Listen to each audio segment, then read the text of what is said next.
नमस्कार दोस्तों, कैसे आप सब। आशा करता हूँ सब मस्त होंगे। दोस्तों अभी बारिश काफ़ी जगहों पर हो रही है, ठीक है, और कुछ जगहों पर नहीं भी हुई है। तो मौसम जो बना हुआ है, बादल आसमान पर छाए हुए हैं, तो ऐसे समय पर काफ़ी समस्याएं हमारी फसल पर आती हैं।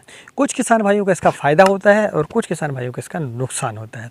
अब आप कहेंगे कि बारिश से फ़ायदा क्या हो सकता है। तो बारिश से सबसे बड़ा फ़ायदा ये है कि हमारे जो अनाज उगाने वाले जो जितने किसान भाई हैं, जैसे गेहूं की फसल जिन्हें लगाया है, तो उनको सिंचाई नहीं करनी पड़ेगी। तो सबसे बड़ा बेनिफिट तो ये हुआ कि 8 दिन तक तो कम से कम उनको खेत में फिर जाना नहीं है। बढ़िया यूरिया का छिड़काव कर दें, वो मस्त, कोई दिक्कत नहीं है फिर। लेकिन वहीं जो किसान भाई सब्जी की खेती करते हैं ना, तो उनको काफ़ी समस्याएं आती हैं, खासकर फंगस संबंधी। एक दूसरा जो मिर्च की खेती करते हैं उनको समस्याएं आती थ्रिप्स की, क्योंकि जैसे ही आसमान पर बादल आते हैं तो वैसे ही थ्रिप्स की समस्याएं हमारी आती है। तो आज वीडियो में यही जानने की कोशिश करेंगे कि जब बारिश बेमौसम होती है तो हमें कौन सी समस्याएं आती हैं हमारी फसल पर, तो और उसके लिए हम प्रिवेंटिव रूप से क्या कर सकते हैं और क्यूरेटिव रूप से क्या कर सकते हैं अपनी फसल पर, ताकि हमारा जो नुकसान है वो काफ़ी कम हो। दोस्तों वीडियो अंत तक जरूर देखें। वीडियो के अंत हम जानेंगे कि एक ऐसा फंगिसाइड जो कि हमारी फसल को ठंडे से भी बचाता है, दूसरा वो फंगस से भी बचाता है, ठीक है, और एक सबसे बड़ी खास बात उसकी ये है कि वो सबसे सस्ता है। बिल्कुल 200 रुपये प्रति एकड़ के खर्चे में आप अपनी फसल को बचा सकते हैं। वो इसलिए मैं सस्ते की बात कर रहा हूँ आज खासकर, क्योंकि हमारे जितने भी टमाटर के किसान भाई हैं ये अभी बहुत ही घाटा खा रहे हैं, ठीक है। 80 रुपये, 90 रुपये, 70 रुपये इतना कैरेट का हमें दाम मिल पा रहा है। तो ऐसे में खर्चा चलाना हमारा बहुत ही मुश्किल हो रहा है। चलिए दोस्तों वीडियो की शुरुआत करते हैं। मैं हूं राकेश साहू, आप देख रहे हैं एग्रो जीवन, बातें किसान की। दोस्तों ये आपका अपना चैनल है। यदि इस चैनल पर दी गई जानकारी आपको पसंद आती है तो वीडियो को एक लाइक ज़रूर करें, और चैनल की पहली बार आए हैं ना तो चैनल को सब्सक्राइब करें, क्योंकि इस चैनल पर काफ़ी फ़ायदा होने वाला आपको समय समय पर समय के हिसाब से आपको जानकारियाँ मिलती हैं यहाँ पर। अगर ठंड है तो ठंड के लिए क्या करें इसकी जानकारी मिलेगी। यदि नर्सरी का समय है तो नर्सरी कैसे लगाएं, नर्सरी तैयार कैसे करें, इस तरीके से आपको जानकारी इस चैनल पर मिलती है, वो भी फार्मर की दृष्टि से। इसलिए यदि आप पहली बार आए तो चैनल को सब्सक्राइब जरूर करें और ये जानकारी आपको ज़्यादा से ज़्यादा शेयर करें, क्योंकि अन्य किसान भाई इसका लाभ ले सकें। तो चलिए दोस्तों वीडियो की शुरुआत करते हैं और जानते हैं कि हमारी टमाटर की फसल पर या फिर मिर्च की फसल पर या फिर बेल वर्गी फसल पर, तीनों फसलों की बात करेंगे आज हम। तो उन पर जो है समस्याएं क्या आती हैं सबसे पहले हम ये जानते हैं। तो सबसे पहले हम बात करते हैं बेला वर्गी। तो बेला वर्गी में आप देखते हैं कि आपकी डाउनी मिल्ड्यू की समस्या इस पर काफ़ी आती है और साथ में थ्रिप्स भी आता है, ठीक है। एक ये हुआ समस्या है। दूसरा अब टमाटर वर्गी फसल की बात करते हैं। तो टमाटर में हम देखते हैं कि इसमें ब्लाइट आती है। कौन सी ब्लाइट आती है? लेड ब्लाइट आती है और बैक्टीरियल ब्लाइट खासकर आती है इसमें, ठीक है। अर्ली ब्लाइट थोड़ी कम आती है इस समय पर। अब हम बात करते हैं कि जैसे मिर्च है तो मिर्च की फसल पर हम क्या कर सकते हैं। मिर्च की फसल पर कौन सी समस्याएं आती है? तो मिर्च की फसल पर हम देखते हैं कि थ्रिप्स आती है और डाउनी मिल्ड्यू आती है, ठीक है, और बेला वर्गी में भी डाउनी मिल्ड्यू आती है। उसके लिए हम क्या कर सकते हैं, ये सारी समस्याओं को हम निदान आप जानते हैं। तो सबसे पहले हम जानते हैं कि हम रोग आने के पहले, यानी कि बरसात आने के पहले यदि हमें बादल दिखते हैं, आपको ऐसा लगता है, आप अपने मोबाइल पर देखें, फोरकास्ट देख सकते हैं आप एक्यूबेटर से, ठीक है, तो उस हिसाब से आपको पता चल जाता है कि बारिश होने वाली है या फिर नहीं होने वाली है। और यदि बारिश होने वाली ऐसा लगता है तो आपको एक जो पहले से प्रिवेंटिव रूप से काम करना ही चाहिए, आपको स्प्रे करना ही पड़ेगा। इस बात का आप समझ लें, नहीं तो बाद में क्या होता है फिर आपको ज़्यादा मेहनत करनी पड़ती है और फसल भी डैमेज हो जाती है। सबसे पहले हम बात करते हैं कि टमाटर के फसल के लिए आप बारिश के पहले क्या कर सकते हैं। तो बारिश के पहले आप कर सकते हैं इसमें एक किसी भी सिस्टमेटिक फंगीसाइड का स्प्रे। अब किसी भी का मतलब ये है कि जो कि लेड ब्लाइट से हमें बचाता हो, तो उसके लिए आप जो है जेम्प्रो का इस्तेमाल कर सकते हैं यदि फसल पर बजट है तो। वैसे तो अभी के समय पर काफ़ी दिक्कत है, लेकिन फिर भी मैं आपको बता दे रहा हूँ कि जेम्प्रो का इस्तेमाल आप कर सकते हैं। आप इसके लिए जो एक्वेशन प्रो का इस्तेमाल कर सकते हैं। आप चाहे तो करजेट का इस्तेमाल कर सकते हैं इसके लिए। आप चाहे तो सस्ते में आप फॉलिकोर का भी इस्तेमाल इसके लिए कर सकते हैं, और साथ में एक आध आप मैंगोजेब वगैरह ले लें तो वो भी कॉन्टैक्ट रूप से भी आपका काम कर लेगा। तो आपकी जो ब्लाइट है वो समस्या आपकी कम हो जाएगी।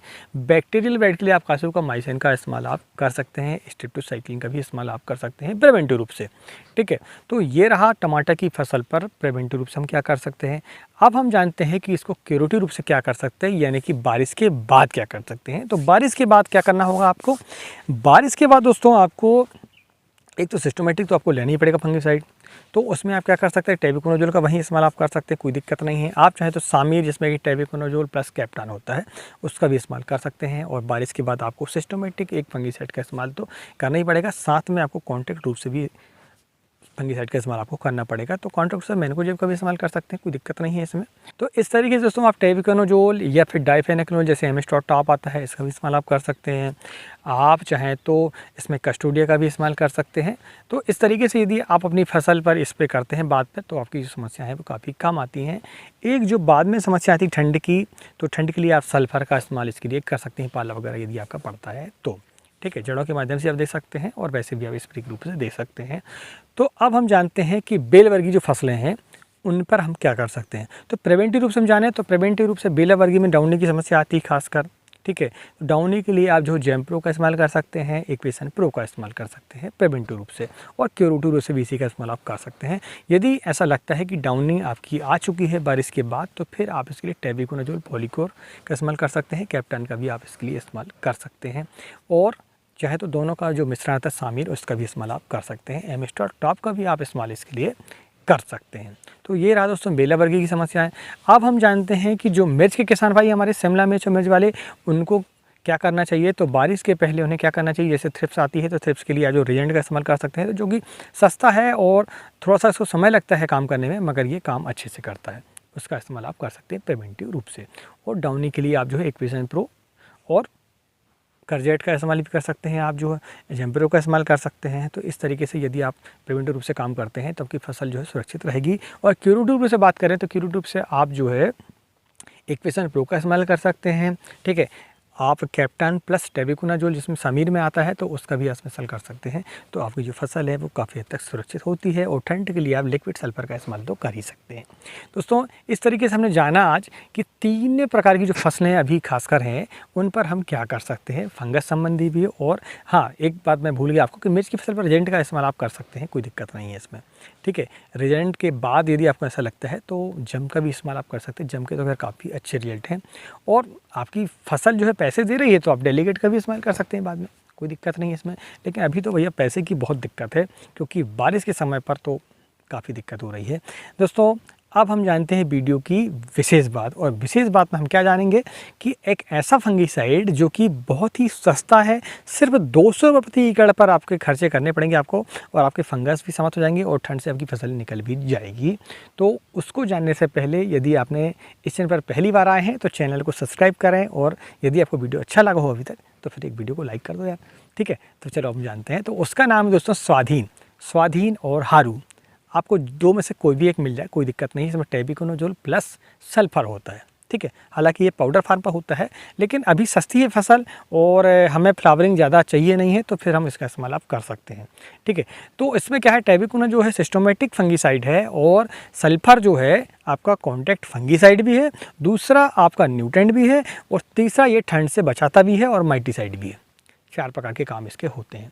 टेबिकोनाजोल एक ऐसा कंटेंट है जो कि यदि आपकी फसल पर ब्लाइट आ जाती है, डाउनी मिल्डी आ जाती है, तो फिर ये डायरेक्ट उसको ख़त्म करता है और जड़ से समाप्त करता है फंगस को। ठीक है, ये बहुत ही बढ़िया टेक्निकल है। अब इसकी जो कीमत है लगभग 700 रुपये से लेकर 800 रुपये प्रति केजी की आपको मिल जाएगी। कहीं भी आप देख लें, सुमोटोमो का यदि आपको हरू मिलता है तो भी ठीक है, और स्वाधीन मिलता है एक्सेल कंपनी का तो भी ठीक है। 2 में से किसी का इस्तेमाल आप करके अपनी फसल को सुरक्षित रख सकते हैं और ठंड से भी बचा सकते हैं। दोस्तों ये जानकारी आपको कैसी लगी हमें प्लीज़ कमेंट के जरूर बताएं। यदि आपका कोई सुझाव हो तो भी हमें कमेंट के माध्यम से आप लिखें, और यदि आपको कोई जानकारी चाहिए हो, कोई ऐसे आपके सवाल हो, तो आप कमेंट के माध्यम से पूछें, हम हर एक कमेंट का जवाब देते हैं। ठीक है, चलिए दोस्तों वीडियो को यहीं विराम देते हैं। चलिए दोस्तों वीडियो को यहीं समाप्त करते हैं। मिलते हैं अगले वीडियो में। तब तक नमस्कार, जय हिंद, जय किसान, जय जवान।